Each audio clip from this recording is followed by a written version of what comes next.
बारिपदार कचेरी मार्केट प्रत्येक दिन ये मार्केट सकाळू शह शह हजार हजार लोकों परिवा मार्केट उपरे निर्भर करती। ये मार्केट रे आज आम आसी पहुंचीचु जड़े परिवा दुकानी भाई आम सहित अच्छा तो परिवार कौन दाम रही से बाबद से मत रखिंट तो से कहते जे यही परिवा दुकान रु सी 6 प्राणी कुटुंब चलुला दीर्घ 20-25 वर्ष से मार्केट दुकान कर। मो ना सुधीर करो आपण ए कचेरी मार्केट रे केते वर्ष परिवा दुकान कलेनी? एई 25-26 वर्ष हो गेलानी। ए परिवा दुकान रे चलंती ना कोन सब व्यवसाय? ओ मोर एटा खाली व्यवसाय। घरे केते कुटुंब? घरे 3टा झियो और मोर बहू मोर मां मोर भौणी गुटे। तन 6 प्राणी कुटुंब ई परिवा दुकान रे चली जांती। हां हां एटा चलुची एना ए मासे खंडे हला पूरा डाउन अछि मार्केट माने दाम बढ़ी छि ना। पनी परिवार दर हां बिक्री नै भल दाम रे किनुची हेने बिक्री नै भल। ग्राहक एते हो ना? ना ना ना अधे माल बासी रहि जाउची बहुत माल। नष्ट भी होउची 25 नष्ट होउची माने आज फुलकोबी का 10टा फागुड़ी देली। काली किनथिली आज के 25 गरम रे। काली केते टंका रे किनिथिले आज केते लॉस हे गला? 35 टका ना किना थिला। 10टा भी फिंगी देले? हां 350 टका लॉस। 350 टका फागुड़ी देली।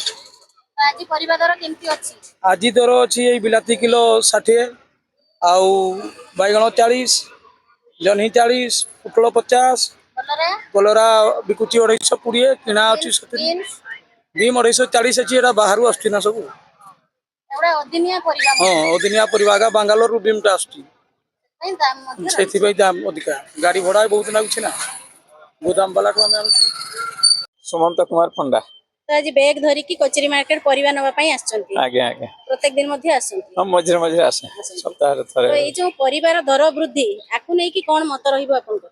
आ कोन मत परिवाटा तो अधिका हेलानी आ सब जिनस दाम बढ़लानी परिवा बढ़ला किंतु अत्यधिक कई खरा जोगु ही परिवा चाष पई पड़ी छि। ताबरे सब अदिनिया परिवा गुडार रेट अधिका अछि। हां जेमते बीन्स टा 200 टका किलो टमाटो ये सब आमे समस्तन को सब दिन सब परिवा दरकार किंतु आमे बाड़ी बगीचा रे मध्ये टिके किछि करू ना। 2 किलो 30 हेलानी जोटा कि बाड़ी रे मिलुतला के किणु न ना मोर बाड़ी रे मु सागो करछि भेंडी करछि कुंदरी करछि एनो आपन को परिवा दरटा एते बाधुनी। Thank you. आ जने ग्राहक मध्ये हम सहित थिले से बहुत बढ़िया कहिले जे मु आज्ञा परिवार रो दर वृद्धि परिवा जो दर बढ़ी छि ता मते एते बाधुनी कारण मु मो बाड़ी बगीचा रे साग अमृतभंडारु नै विभिन्न चाष भेंडी मु करिछि ता बाद जो परिवा मते दरकार होछि मु अल्प किछि ए बाजार ऊपर निर्भर करूछि कारण तांको मध्ये से परिवा दर बाधु नथिला। आ गोटे जिंस हम देखुतलु जो परिवा दर वृद्धि कथा उठुछि एठी साधारणतः पोटळर रेट मध्ये से 40 टका रहिछि जन्ही 30 टका 40 टका रहिछि आमर जो रही कलरा भी सबुदिन तो एबे डायबिटीज जेहेतु हेलानी कलरार रेट मध्ये टिके रहिछि किंतु विदेशी जो अदिनिया परिवा बीन्स कहतु आपण आमर बिलाती कहतु कैप्सिकम कहतु फुलकोबी कहतु एई सब परिवा जो अदिनिया परिवा आर टिके दर अधिकार रहिछि जेहेतु लोकन को वर्षर सबुदिन मिलुछि एवं यार दर सेति पई वृद्धि रहिछि। आ गोटे कथा मध्ये एठी आमे किछि लोकन सहित आलोचना करथिलु जे परिवा दर वृद्धि कारण लेबर चार्ज जेहेतु एटी चाष क्षेत्र रे निहाती जने कृषक निजे खटिबेनी से किछि श्रमिकंक ऊपर निर्भर करिवे तेणु श्रमिक मानकर तांकर चार्ज अधिका रहिलारु परिवा दर वृद्धि सी मध्ये गोटे कारण हेइ थाइ पारे। ट्रैफिक स्क्वायर एठी हमें प्रत्येक दिन बहुत श्रमिक भाई भौणी एठी आसिकी तांकर अपेक्षा करतानी के रंग मिस्त्री के राज मिस्त्री विभिन्न काम से माने करंती एवं जहार जो काम पाई जो मिस्त्री किंबा जो श्रमिक दरकार हुए से माने आसिकेट नै कि जानती तो आमे आज से श्रमिक भाई भौणी को सहित अछु आलोचना करिबा जो वर्धित दर आ परिबा दर आकाश छुआ चिकेन मटन ठू आरंभ करी जो रोसई घर ऊपर माड हिची से ताकू नै कि से कोन कहिबे तांकर प्रतिक्रिया नबा।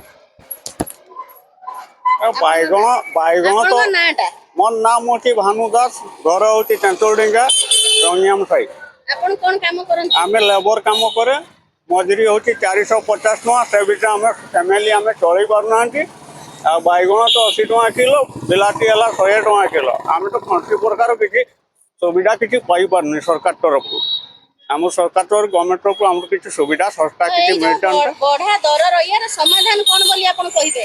ए समाधान आ कोन करबा या सब तो खटुची आ खाउ दिन थिला आमे बाड़ी बगीचा रे पपेया पुई बैगण ये टिके टिके करथु। हां आमे फूल किनिया को पडु नथिला कि एबे कि आमे फूल टिके ପାଇଁ ବି ବଜାର ଉପରେ ତୁଳସୀ ପତ୍ର ଦୁବ ଘାସ ପାଇଁ ବି ବଜାର ଉପରେ ନିର୍ଭର ବଜାର କରୁଛେ ଉପରେ ତ ଏଠି ସରକାରଙ୍କୁ ଦୋଷ ଦେବା ନା ଆମେ ସବୁ ମାନେ ଆମର ଯୋଉ ପରମ୍ପରାକୁ ଭୁଲି ଯାଇଛୁ ବୋଲି ଇଏ ବଜାର ଦର ବଢିଛି କହିବା ଏ ବଜାର ଦର ବଢିଛି ତାପରେ ସରକାର ବି କିଛି ସୁବିଧା କିଛି କରୁନାହାନ୍ତି କିଛି ମିଳୁନାହାନ୍ତି ସେଗୁଡା ସବୁ ମିଳିଲେ ଆମକୁ ବହୁତ ଭଲ ହେଇଥାନ୍ତା